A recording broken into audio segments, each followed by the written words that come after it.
Saudi अरब हमेशा से ही भारत, पाकिस्तान, बांग्लादेश, नेपाल जैसे मुल्कों के लाखों लोग के लिए रोजगार का एक बड़ा जरिया रहा है।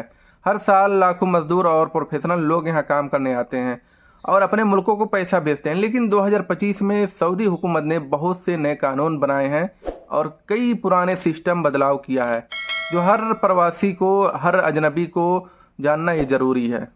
अगर आप या आपके घर का कोई शख्स सऊदी अरब में रहता है या जाने की सोच रहा है तो ये सारी अपडेट आपके लिए बहुत अहम है। इस लेख में हम बात करेंगे नई salary policy, room rent, health insurance, family visa, business शुरू करने का तरीकों और बाकी ज़रूरी अपडेट के बारे में। तो नई सैलरी पॉलिसी 2025 के कामगारों के लिए बहुत बड़ी खुशखबरी है। सऊदी अरब में मिनिस्ट्री ऑफ हुमान ने 2025 की एक नई सैलरी पॉलिसी लागू किया है। इसका सबसे बड़ा फ़ायदा उन लोगों को हुआ है जो कॉन्ट्रैक्शन, क्लीनिंग, हॉस्पिटल और ड्राइविंग जैसे लो पाइंग जॉब में हैं। यह पॉलिसी सिर्फ उन लोगों के लिए है जो कॉन्ट्रैक्शन, क्लीनिंग, हॉस्पिटल और ड्राइविंग जैसे काम करते हैं।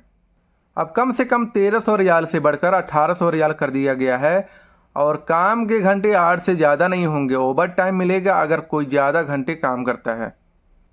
हर महीने की 28 तारीख तक सैलरी देना कंपनी के लिए ज़रूरी कर दिया गया है। लेट पेमेंट करने पर सख्त जुर्माना होगा। कंपनी अगर सैलरी नहीं देती तो आप वाज प्रोटेक्शन सिस्टम पर कंप्लेन कर सकते हैं। अब अगर कोई कंपनी सैलरी देने में देरी करती है तो मुसीबत में आ सकती है। हर मजदूर को अब वक्त पर सैलरी मिलना ज़रूरी है। अब बात करते हैं रहने की व्यवस्था पर, जैसे एक रूम में कितने लोग रह सकते हैं या और क्या पॉलिसी है। तो बहुत से लोग एक कमरे में 4 से 5 लोग मिलकर रहते हैं ताकि कम खर्चा हो।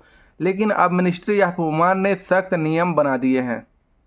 अब सिर्फ एक कमरे में 3 से ज़्यादा लोग नहीं रह सकते। मकान मालिक को हर किराएदार का इकामा नंबर और नेशनल एड्रेस अपडेट करना होगा। बिना रजिस्ट्रेशन के किराया लेना और देना दोनों पर जुर्माना होगा, 1000 रियाल से 5000 रियाल तक। अगर आप 5 या 6 लोग मिलकर एक रूम में रह रहे हैं तो आप समझ जाइए मुकामी हुकूमत ने ऐसे कमरों पर नज़र रखना शुरू कर दिया है। सऊदी सरकार ने साफ कह दिया है कि 2025 से हर प्रवासी को मेडिकल इंश्योरेंस देना कंपनी की जिम्मेदारी है। चाहे आप मजदूर हो या हाउस ड्राइवर, आपके पास हेल्थ कार्ड होना ज़रूरी है। अब सवाल ये है कि क्या मिलेगा इंश्योरेंस में, क्या फ़ायदा है इसका। तो साल में एक बार फ्री मेडिकल चेकअप, 100% कवरेज अस्पताल में भर्ती होने पर और 80% कवरेज ओपीडी दवाइयों और लैब टेस्ट पर, इमरजेंसी इलाज फ्री। अगर कंपनी इंश्योरेंस नहीं देती तो क्या करें। अगर कंपनी इंश्योरेंस नहीं देती तो आप मिनिस्ट्री ऑफ हेल्थ की वेबसाइट पर शिकायत कर सकते हैं। कंपनी पे 10,000 रियाल तक का जुर्माना लगेगा। अब बात करते हैं फैमिली वीज़ा पर। तो फैमिली वीज़ा 2025 अब आसान है लेकिन शर्तों के साथ है। अब सऊदी में फैमिली लाने की प्रोसेस थोड़ा आसान किया है लेकिन कुछ शर्तें रखी गई है। ज़रूरी बातें ये है कि आपकी तनख्वाह कम से कम 5000 रियाल होना चाहिए। आपके पास इकामा वैलिडिटी कम से कम 6 महीने की बाकी होनी चाहिए। आपके पास इंश्योरेंस और होम रेंटल एग्रीमेंट होना चाहिए। अब सब कुछ अफसर पोर्टल से ऑनलाइन हो गया है। अच्छा, फीस कितनी होगी। तो 1 साल के फैमिली वीज़ा के लिए 2000 रियाल और विजिट वीज़ा यानी 3 महीने के लिए तो 300 रियाल। अगर आप अपने बीवी और बच्चों को बुलाना चाहते हैं तो अब वो मुमकिन है, बस आपकी तनख्वाह और कागजात पूरे होने चाहिए। अब बात करते हैं अगली खबर की। तो सऊदी में बिजनेस करना प्रवासियों के लिए भी रास्ता खुल गया है। पहले सऊदी में सिर्फ लोकल सिटीजन ही बिजनेस कर सकते थे, लेकिन अब 2025 में सऊदी विजन 2030 के तहत नए बदलाव हुए हैं। अब हर गैर मुल्की छोटे व्यापार कर सकते हैं, जैसे किराना दुकान खोलना या मोबाइल रिपेयर की दुकानें, रेस्टोरेंट और सिलाई की दुकानें। इसके लिए आपको कमर्शियल रजिस्ट्रेशन CR, एक सऊदी पार्टनर और बैंक अकाउंट चाहिए। अच्छा, इसमें कुछ लोगों का सवाल है, क्या सऊदी से बाहर के लोग जो भी सऊदी में रहते हैं ई कॉमर्स कर सकते हैं। ई कॉमर्स जैसे नून पे प्रोडक्ट सेल करना है या अमेजोन पे प्रोडक्ट सेल करना, बहुत से ऐसी ऑनलाइन जो मार्केटिंग है उस पर प्रोडक्ट यानी सामान सेल करना। तो हाँ, अगर आपके पास CR है तो आप नून, अमेजोन और सोशल मीडिया पर सामान बेच सकते हैं। अगर नहीं है तो बहुत से लोग ऐसे हैं कि CR यानी सर्टिफिकेट नहीं है, लाइसेंस नहीं है, फिर भी सेल करते हैं, तो उनके ऊपर कार्रवाई होगी।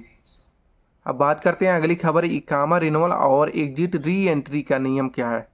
2025 में इकामा रिन्यूअल करने का तरीका बदल गया है। अब हर कंपनी को पहले गोसी कंट्रीब्यूशन अपडेट करना होगा। अगर आपकी कंपनी ने इंश्योरेंस नहीं दिया तो आपका इकामा रिन्यूअल नहीं होगा। एग्जिट री एंट्री वीज़ा अब अफसर से डायरेक्ट निकाला जा सकता है बिना एचआर से गुजरे। अब बात करते हैं सऊदी में नए टेक्नोलॉजी और नौकरी के नए सेक्टर। सऊदी सरकार ने अब एआई, रोबोट्स, साइबर सिक्योरिटी और ग्रीन एनर्जी पर जोर दे रही है। हर गैर मुल्की जो काम करते हैं सऊदी में, उनके लिए एक नई नौकरी के मौके हैं। अगर आप ये स्किल सीख लें तो आपकी तनख्वाह 6,000 से 15,000 रियाल हो सकती है। अब बात करते हैं अगली खबर की। तो पब्लिक ट्रांसपोर्ट में नए बदलाव हुए हैं। रियाद मेट्रो अब शुरू हो चुका है। यूबर करीम के नए रेट लागू हुए हैं और अब टैक्सी में डिजिटल पेमेंट ज़रूरी है। और दूसरा ये कि प्रवासियों के लिए बैंक अकाउंट और पैसे भेजने के नियम 2025 में मनी ट्रांसफ़र पर खास निगरानी रखी जा रही है। आपको पैसे भेजने के लिए वैलिड इकामा और बैंक अकाउंट होना ज़रूरी है। हवाला या गैर कानूनी तरीक़ों से पैसे भेजना अब बहुत बड़ा जुर्म है। अब एचटीसी पे या अलराजी इंजाज जैसे ऐप से ट्रांसफ़र कर सकते हैं। मेरा फेवरेट है टेक्मो। टेक्मो से आप बेहतर रेट में भेज सकते हैं। 2025 सऊदी अरब में रह रहे हर प्रवासी के लिए एक नया दौर लेकर आया है। सरकार जहां एक तरफ नए नियम लागू कर रही है, वहीं दूसरी तरफ ज़िंदगी को आसान और सुरक्षित बनाने के लिए भी कदम उठा रही है। अगर आप सऊदी अरब में रह रहे हैं या जाने का इरादा रखते हैं तो ये खबर आपको जानना और समझना बहुत ज़रूरी है। यही जानकारी आपके समय, पैसे और मेहनत को बचा सकती है। तो खबर यहीं तक थी। अगर आपका कोई भी सवाल है तो कमेंट में बता सकते हैं, हम उसका रिप्लाई ज़रूर देंगे।